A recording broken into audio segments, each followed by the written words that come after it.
Assalamualaikum warahmatullahi wabarakatuh. Halo semuanya, kami dari kelompok 3. Di sini akan menjelaskan tentang rencana penelitian dan pengabdian, Pemanfaatan teknologi dan informasi untuk siswa pada pembelajaran Pancasila di kelas 4 di SDN Jemur Wonosari 1. Pada kelompok 3 terdapat 7 orang. Yang pertama ada Dewi Masita, yang kedua ada Ella Aini Rohma, yang ketiga ada Nafisa Mardia Putri, yang keempat ada Nazwa Hilmi Firdausi, yang kelima ada Arini Hikmatal Mustafa, yang keenam ada Frigid Aryo Pamenang, dan yang terakhir adalah Lu'lu'atur Rasyidah. Selanjutnya ada beberapa latar belakang dari penelitian yang kita lakukan di kelas 4 SDN Jemur Wonosari 1. Yang pertama yakni karena pendidikan itu memerlukan integrasi teknologi dalam pembelajaran, di mana dengan adanya integrasi teknologi dalam suatu pembelajaran itu akan mempermudah dan memberikan inovasi-inovasi baru serta mampu memberikan pemahaman kepada peserta didik. Nah, integrasi teknologi dalam pembelajaran itu seperti adanya media pembelajaran interaktif berbasis teknologi digital. Meskipun teknologi digital itu sudah berkembang di era sekarang, namun pada kenyataannya penerapan media interaktif di sekolah itu masih belum maksimal, masih belum menyeluruh. Jadi banyak sekolah dasar ataupun madrasah ibtidaiyah yang belum menerapkan media interaktif secara maksimal di sekolah tersebut. Hal ini mengakibatkan banyak guru yang masih menggunakan metode ceramah dalam proses penyampaian materi di dalam kelas. Nah, dengan adanya penelitian ini dilakukan itu untuk mengembangkan dan menerapkan media interaktif berbasis animasi untuk memberikan pemahaman juga kepada peserta didik terkait materi yang akan kita sampaikan di dalam kelas. Tujuan penelitian dari kelompok kami yaitu yang pertama, untuk mengetahui perkembangan dan penerapan media pembelajaran interaktif dalam setiap proses pembelajaran. Yang kedua, yaitu untuk mengenalkan kepada siswa bahwa media pembelajaran interaktif itu menarik. Media pembelajaran interaktif yang menarik dapat menimbulkan tingkat minat belajar siswa sekolah dasar. Yang ketiga yaitu untuk mengukur efektivitas penggunaan media pembelajaran interaktif dalam proses pembelajaran terhadap motivasi belajar siswa dan hasil belajar siswa sekolah dasar. Yang keempat yaitu untuk memberikan rekomendasi kepada guru mengenai media pembelajaran interaktif. Yang kelima yaitu untuk menciptakan lingkungan belajar yang lebih aktif, kreatif, atau juga bisa disebut dengan inovatif dalam setiap proses pembelajaran. Kali ini kita akan membahas tentang batasan penelitian. Jadi, penelitian ini berfokus pada media pengembangan pembelajaran animasi dan video interaktif yang akan diterapkan pada mata pelajaran pendidikan Pancasila, dengan menentukan topik mana dalam pendidikan Pancasila yang akan dijadikan seperti hak dan kewajiban siswa di sekolah, di rumah, dan di lingkungan masyarakat, dan bagaimana materi ini dapat diintegrasikan dengan media interaktif yang dikembangkan. Tujuan pembelajaran yang ingin dicapai dengan media interaktif ini yaitu dapat meningkatkan pemahaman konsep, mengembangkan keterampilan berpikir kritis, dan menumbuhkan sikap positif terhadap hak dan kewajiban. Untuk sekarang kita bakal bahas mengenai profil dari sekolah yang kita observasi. Nah, nama sekolahnya itu sendiri yaitu SD Negeri Jamur Wonosari. Di nomor NPSN-nya yaitu 20533513. Nah, status dari sekolah itu sendiri sudah negeri dan bentuk pendidikannya yaitu sekolah dasar. SK pendidikan sekolah di 31529. Kemudian untuk tanggal SK izin operasionalnya itu di 1910 di Januari tanggal 1. Tanggal SK pendirian juga di 1975 bulan 5 tanggal 11. Nomor telepon sekolah yang bisa dihubungin yaitu 0318410417. Kepala sekolahnya sendiri yaitu Bapak Sunyoto. Visi misi dari sekolah ini. Visinya yaitu terwujudnya insan yang beriman, cerdas, mandiri, berbudaya literasi, dan berbudaya lingkungan. Visi ini menggambarkan cita-cita luhur untuk membentuk individu yang seimbang secara intelektual, spiritual, dan sosial. Selanjutnya misi. Yang pertama yaitu menumbuhkan penghayatan, pengamalan, dan ketaatan terhadap ajaran agama yang dianut agar terbangun akhlak yang mulia dan berbukti pekerti yang baik. Misi ini berfokus pada pembentukan karakter individu yang berakhlak mulia melalui pemahaman dan penerapan ajaran agama.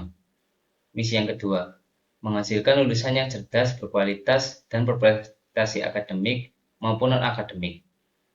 Misi ini berfokus pada pencapaian kualitas lulusan yang tidak hanya unggul dalam bidang akademik, tetapi juga memiliki kemampuan dan keterampilan di luar ranah akademik. Misi yang ketiga, mewujudkan semangat kemandirian dan kepribadian yang tangguh, dan mampu menghadapi tantangan perubahan dan perkembangan zaman. Misi ini berfokus pada pembentukan individu yang memiliki kemampuan untuk berdiri di atas kaki sendiri, mampu mengatasi segala rintangan, dan siap menghadapi dinamika zaman. Selanjutnya, misi yang keempat, menumbuhkan budaya literasi agar pengetahuan siswa berkembang secara maksimal. Misi ini berfokus pada upaya menciptakan lingkungan belajar yang mendorong siswa untuk gemar membaca, mencari tahu, dan mengembangkan pengetahuan secara mandiri. Selanjutnya, misi yang terakhir, menumbuhkan semangat berbudaya lingkungan hidup agar tumbuh sikap siswa cinta terhadap lingkungan hidup. Misi ini bertujuan untuk membentuk siswa yang memiliki kesadaran dan kepedulian terhadap lingkungan hidup. Bakal ngebahas mengenai sarana dan prasarana apa saja yang ada di sekolah yang kita observasi. Yang pertama ada ruang kelas. Nah, ruang kelas di sekolah tersebut berjumlah 21 ruang kelas. Kemudian ada lab komputer, lab bahasa, perpustakaan yang jumlahnya 2, lapangan juga berjumlah 2, ada lapangan basket dan lapangan bola. Kemudian ada kantin, kantor guru, dan fasilitas yang paling memadai ketika kita melaksanakan media pembelajaran, mengaplikasikan media pembelajaran di sana adalah di sana terdapat sound system dan LCD yang digunakan sebagai media pembelajaran. Selain itu di sana juga terdapat komputer yang jumlahnya 15 unit. Nah, di sana itu media pembelajarannya tidak hanya meliputi teknologi saja, tetapi juga ada media pembelajaran berupa kolam ikan. Nah, kolam ikannya itu di sana dibuat untuk ujian akhir, media pembelajaran di ujian akhir. Nah, jadi kalau untuk pengaplikasian nantinya bakal memadai fasilitasnya seperti sound system dan LCD, seperti itu. Hasil observasi dan wawancara dari kelompok kami yaitu kondisi lingkungan sekolahnya bersih dan teratur, kondisi bangunannya baik, ventilasinya cukup, pencahayaannya alami, ruang kelas yang lengkap dengan papan tulis dan proyektor. Sedangkan proses pembelajarannya masih menggunakan metode ceramah, hanya beberapa guru saja yang menggunakan fasilitas yang ada. Medianya masih menggunakan buku digital, buku modul, dan juga PowerPoint Canva. Selanjutnya yaitu lokasi penelitian. Lokasi penelitian dan pengabdian kami berada di SDN Jemur Wonosari 1 yang bertempat di Jalan Jemur Sari Utara 2, nomor 10, Jemur Wonosari, Kecamatan Wonocolo, Surabaya, Jawa Timur, dengan kode pos 60237.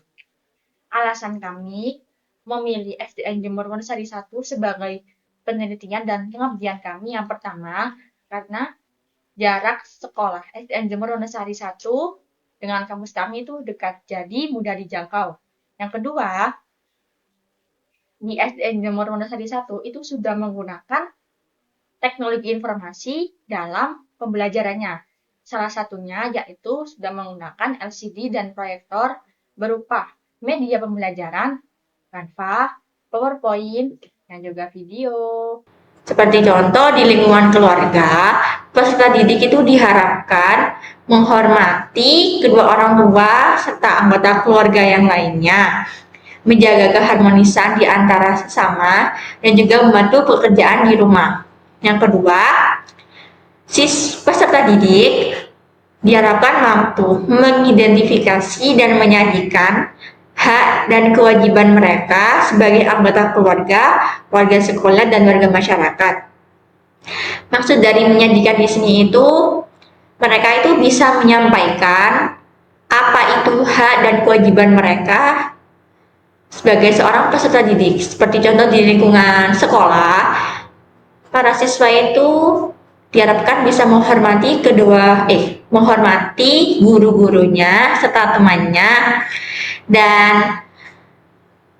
berperan aktif dalam kegiatan belajar di kelas. Yang terakhir, peserta didik diharapkan mampu menjalankan hak dan kewajiban sebagai anggota keluarga, warga sekolah, dan warga masyarakat.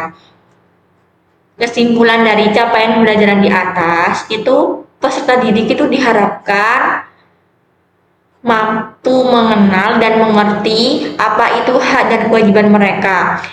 Tapi selain itu, selain mereka memahami, mereka juga mengimplementasikannya secara langsung. Apa hak dan kewajiban mereka sebagai seorang peserta didik dalam tiap kebutuhannya seperti di lingkungan keluarga, sekolah, dan lingkungan masyarakat. Selanjutnya yakni ada beberapa tujuan pembelajaran pada bahan ajar yang kita gunakan untuk proses penyampaian materi pendidikan Pancasila di kelas 4 SDN Jemur Wonosari 1. Yang pertama yakni mengidentifikasi hak dan kewajiban siswa ketika di rumah, di sekolah, dan di lingkungan masyarakat. Jadi diharapkan peserta didik ini mampu untuk mengidentifikasi, mampu untuk mengetahui dan mengenali apa saja sih hak-hak yang harus diterima, apa saja sih kewajiban-kewajiban yang harus dia lakukan ketika berada di rumah, di sekolah, dan di lingkungan masyarakat. Yang kedua yakni menyajikan hasil identifikasi hak dan kewajiban sebagai anggota keluarga, sebagai warga sekolah, dan sebagai warga masyarakat. Yang ketiga yakni menunjukkan sikap pelaksanaan kewajiban dan hak sebagai anggota keluarga, warga sekolah, dan warga masyarakat. Jadi, setelah peserta didik ini tahu apa saja hak-hak yang harus diterima, apa saja kewajiban-kewajiban yang harus dia lakukan, itu diharapkan peserta didik mampu untuk mengimplementasikannya dan mampu untuk melaksanakan hal tersebut dengan baik. Jadi, bagaimana caranya dia untuk mendapatkan hak-hak yang baik itu, untuk mendapatkan hak-haknya dengan baik itu apa saja sih yang harus dilakukan, untuk melaksanakan kewajibannya dengan baik itu apa saja sih yang harus dilakukan, itu diharapkan mereka mampu untuk melaksanakan hal tersebut setelah melihat atau menyaksikan video yang kita tampilkan atau animasi yang kita tampilkan. Dan yang terakhir yakni menggunakan media pembelajaran interaktif untuk memahami konsep hak dan kewajiban sebagai anggota keluarga, sebagai warga sekolah, dan warga masyarakat. Jadi melalui media interaktif yang kita tampilkan kepada anak-anak, diharapkan mereka mampu untuk memahami dan mengetahui bagaimana sih konsep hak dan kewajiban yang harus dia lakukan, yang harus dia terima sebagai anggota keluarga, warga sekolah, dan sebagai warga masyarakat. Bahan ajar. Alur tujuan pembelajaran bahan ajar sendiri yang pertama yaitu mengidentifikasi hak dan kewajiban siswa sebagai anggota keluarga, warga sekolah, dan warga masyarakat. Tujuannya yaitu agar siswa dapat menyebutkan contoh-contoh sederhana dari hak dan kewajiban dalam kehidupan sehari-hari. Lalu, siswa dapat menjelaskan pengertian hak dan kewajiban serta pentingnya keseimbangan antara keduanya. Dan supaya siswa dapat menerapkan pemahaman tentang hak dan kewajiban dalam kehidupan sehari-hari. Yang kedua, menyajikan hasil identifikasi hak dan kewajiban sebagai anggota keluarga berdasarkan pengalamannya masing-masing dan dengan bahasanya sendiri-sendiri. Yang tujuannya agar siswa dapat memahami pengertian hak dan kewajiban dalam konteks keluarga. Lalu, siswa dapat juga mengidentifikasi hak dan kewajiban yang pernah dialaminya dalam keluarga. Selanjutnya yang ketiga, yaitu menunjukkan sikap pelaksanaan kewajiban dan hak sebagai anggota keluarga. Contohnya, mematuhi perintah orang tua, mendapatkan uang jajan ketika berangkat sekolah, dan dibimbing orang tua ketika mengerjakan tugas atau PR dari sekolah. Setelah mengikuti pembelajaran, siswa diharapkan dapat menyebutkan 2 contoh tindakan yang menerapkan pelaksanaan kewajiban sebagai anak dan 2 contoh tindakan yang menunjukkan pelaksanaan hak sebagai anak, serta siswa dapat menjelaskan dampak positif dari mematuhi perintah orang tua terhadap hubungan keluarga. Selanjutnya yang terakhir, yang keempat, yaitu memanfaatkan media pembelajaran interaktif untuk memperdalam pendalaman tentang hak dan kewajiban dalam berbagai konteks.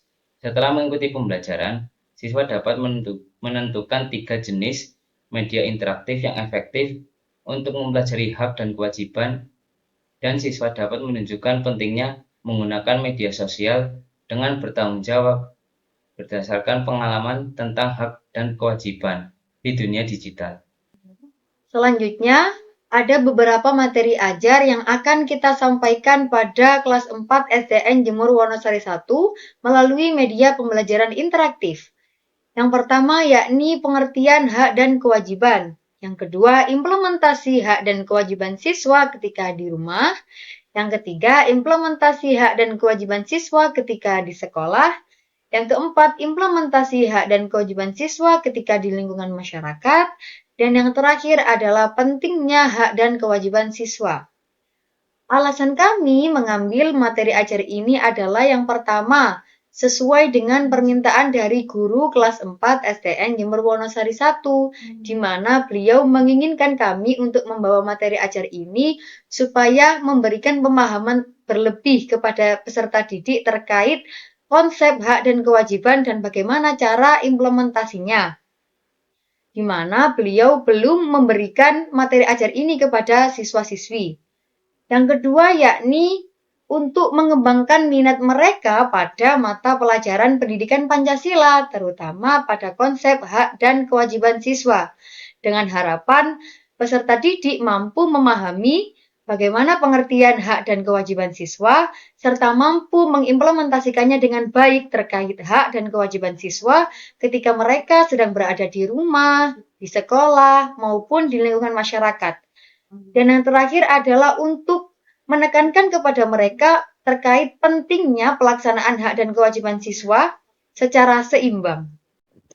Nah, kemudian di sini kita bakal membahas mengenai Google Scholar. Apa sih fungsi Google Scholar itu? Nah, Google Scholar itu website pencari jurnal. Jadi di sini tuh kita bisa mencari literatur ilmiah secara luas untuk mendukung proses desiminasi hasil penelitian. Jadi kita di sini bisa mencari jurnal-jurnal pendukung sebagai referensi untuk membuat media pembelajaran.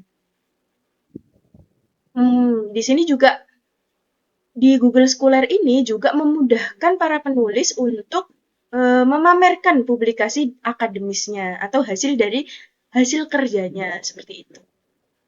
Kali ini kita bakal membahas mengenai Leadmaps. Nah, apa saja sih fungsi Leadmaps itu? Fungsi Leadmaps itu untuk memvisualisasikan dan memetakan jaringan sitasi, memperluas jangkauan penelitian, dan membagikan hasil riset. Kalau tadi Google Scholar juga bisa membagikan hasil riset, bedanya di sini kalau di Leadmaps itu bisa memetakan. Contohnya tadi pencarian saya itu dari pendidikan Pancasila yang memiliki basis animasi. Nah, di sini ketemu jurnal dari Sulistiono 2021 yang memiliki judul penciptaan film dari animasi Pancasila sebagai media pendidikan. Nah, itu jurnalnya terhubung dengan atau jurnal-jurnal yang berhubungan, yaitu contohnya ini. Punya dari Rahayu 2024. Jurnalnya yang berjudul Pengenalan Bahasa Indonesia melalui metode bentuk gambar pada anak. Jadi sama-sama animasi. Bisa dipetakan karena kedua jurnal ini berhubungan. Seperti itu. Rancangan media pembelajaran yang akan kita buat, yakni dibuat menggunakan Miro. Yang pertama untuk materinya, kita melakukan pencarian materi. Di sini untuk pencarian materinya dicari pada internet menggunakan buku digital. Kita mencari menggunakan buku digital yang sesuai dengan materinya, buku digital, ataupun bisa juga menggunakan jurnal-jurnal yang sudah terakreditasi.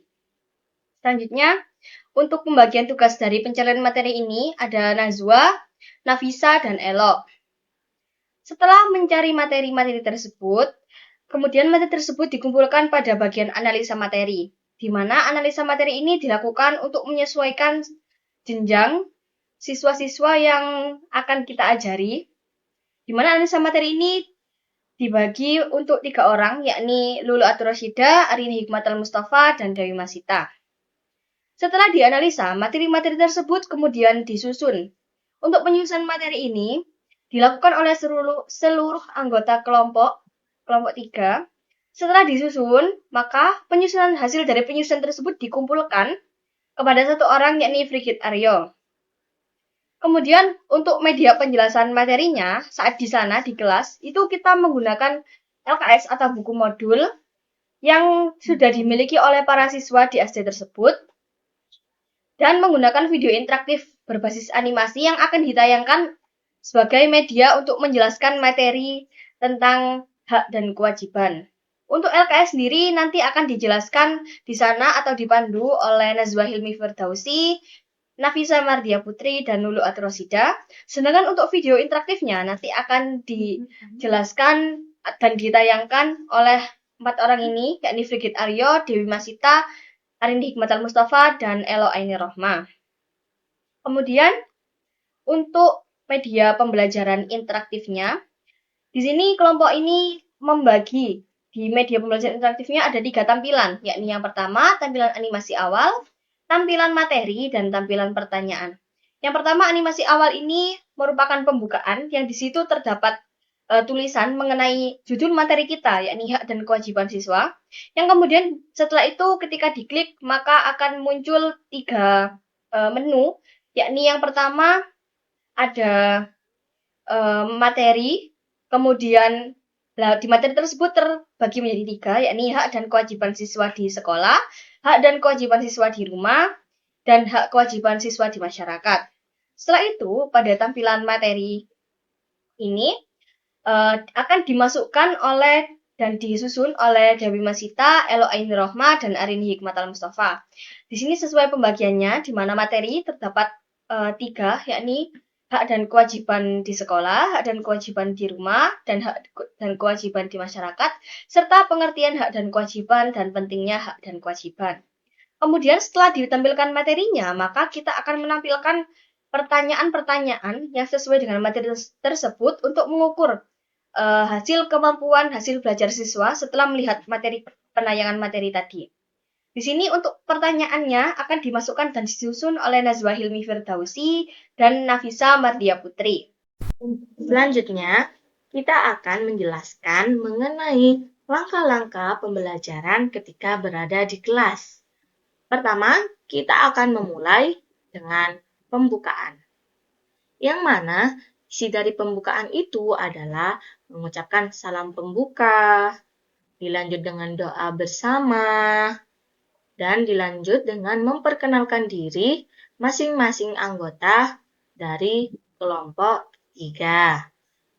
Setelah itu, dilanjut dengan mengisi absensi dan melakukan ice breaking bersama peserta didik.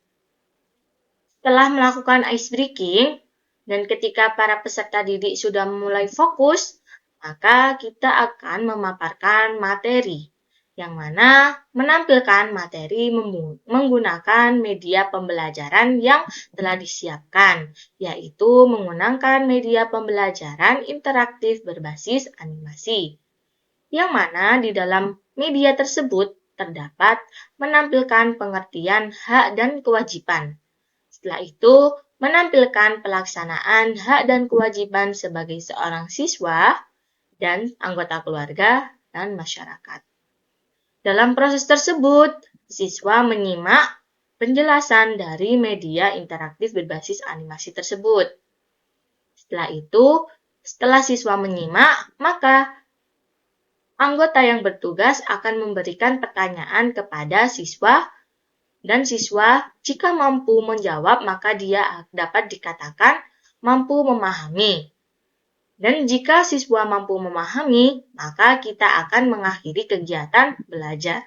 Namun, jika siswa tidak mampu menjawab pertanyaan tersebut, maka siswa tersebut tidak mampu memahami materi yang telah disampaikan.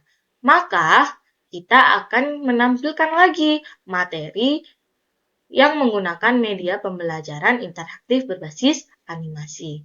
Setelah itu, ketika semua siswa dirasa sudah paham, maka kita akan mengakhiri kegiatan belajar dengan menutup pembelajaran tersebut, yaitu doa bersama dan mengucapkan salam penutup, dan selesai. Setelah itu, kita akan menjelaskan tampilan media pembelajaran berbasis interaktif menggunakan aplikasi Wikeditor, yaitu pertama, jika kita klik Start, maka akan menampilkan dua menu, yaitu pengertian dan pengaplikasian hak dan kewajiban. Namun, jika peserta tidak mengeklik Start, maka akan tetap berada di layar awal, yaitu awal dari Wikeditor, yaitu pengertian hak dan kewajiban. Setelah itu, jika peserta didik mengeklik matahari, maka akan menampilkan penjelasan dari hak dan kewajiban sebagai siswa ketika di rumah, sekolah, dan masyarakat. Setelah itu, jika peserta didik mengeklik awan, maka menampilkan video animasi tentang pengaplikasian hak dan kewajiban ketika berada di rumah, di sekolah, dan di masyarakat. Setelah itu, ada logo lingkaran yang menunjukkan bahwasanya telah selesai. Sekian dari kami, semoga bermanfaat. Wassalamualaikum warahmatullahi wabarakatuh.